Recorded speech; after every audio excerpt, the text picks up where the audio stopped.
Deputy Kerr came in the interview. I say, yeah, I love Deputy Lucky. Just see, Frank, I told you. When I seen it, we were in the back lot of F&C, and the next thing you know is we seen propane tanks blowing up in the air.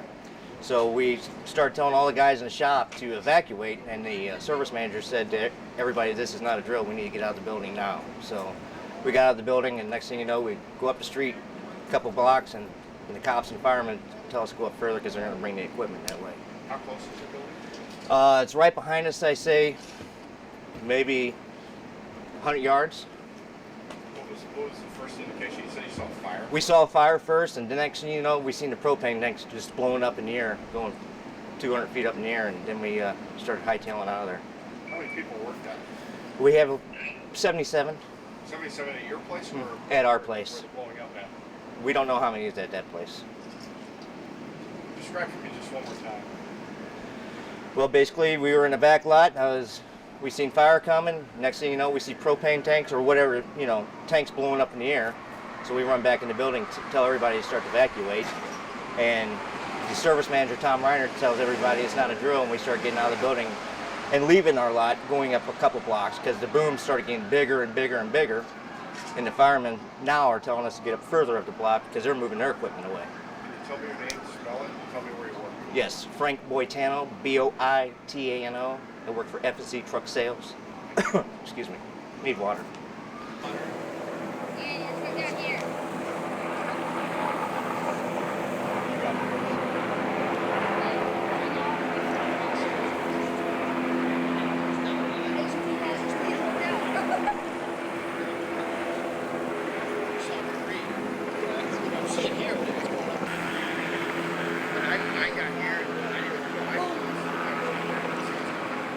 Oh, so you're already on the green map? Yeah, I saw the elements. People were standing out there. See my neighbor had. So I ran down. I got my house.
Lost me? I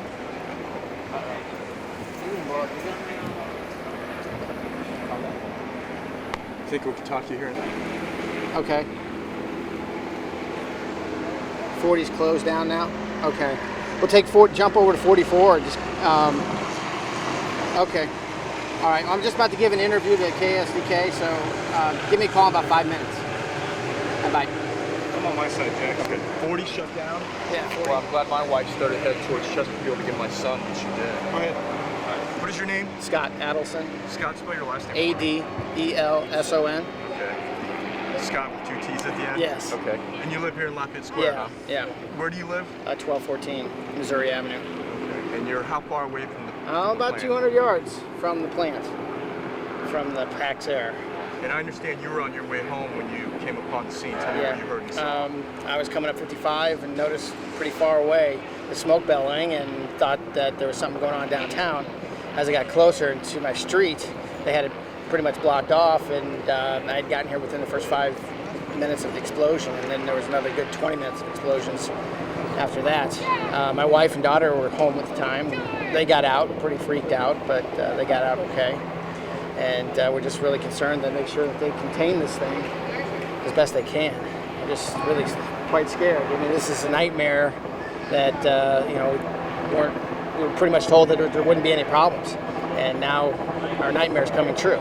So it's pretty scary. What do you mean your nightmare's coming Well, true? nightmare with having volatile chemicals and so forth this close to a residential area, and people having their families. There's probably 6 or 7 small children on my block, and they moved Praxair to this location for another city thing, and we didn't really get a chance to object to it, and so now I really strongly want them not to come back. Describe for me some of the things you said you saw flying in the air. Yeah, there's debris, several explosions. The concussions were pretty bad, almost to the point where they're knocking you off your feet. And then we were afraid that most of the windows and stuff were going to blow out in the neighborhood. But you can see shrapnel down the street here, in the middle of the street, which is a good 150 feet or more from where they probably exploded from. There's flames 50, 60 feet in the air, and there's debris all over the place. So it's really quite scary. Now, as you said, your family's safe, thankfully. What's your concern now? Your home? Yeah, concerned about my home, concerned about my neighbor's property, my property. My pets are still inside the house, and we're not sure when we're going to be able to get back in and get them. Explain what happened to your wife. She was in bed. Yeah, my wife and daughter were home sleeping, taking a nap, and she was awoken by an explosion. She said she literally got blown out of bed, and she just gathered up what she could, grabbed my daughter, and jumped in the truck and left. Thankfully, they got out okay. What did the police told you? You can't go home yet? Can't go home yet. They've evacuated pretty much from Choteau all the way up to Park Avenue, so it's not something fun to come home to. That's for sure. Thanks. Did you need to get that?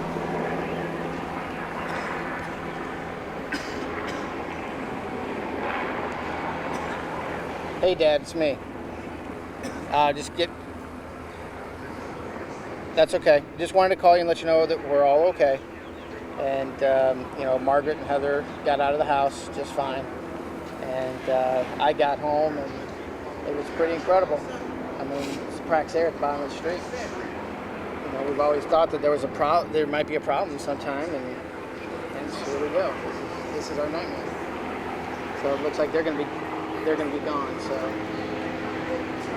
it's going to be a while. Now, the Mack truck place is on fire now too. So yeah, they got all the way across the road.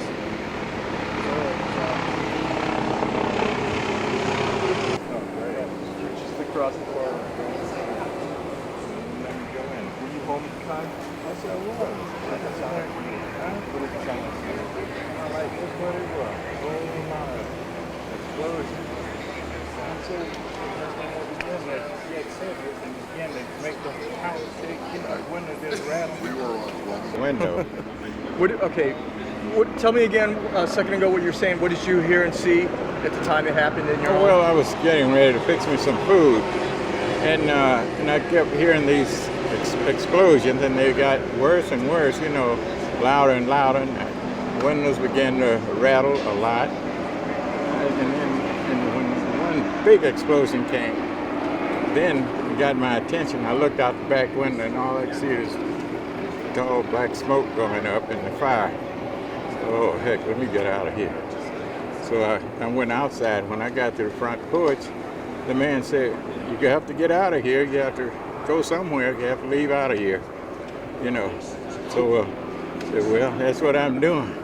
Who told you had to leave? It was some of the guys that worked somewhere. I don't know who but they weren't law enforcement officers. They were just people that worked with with somebody. I don't know who they worked with.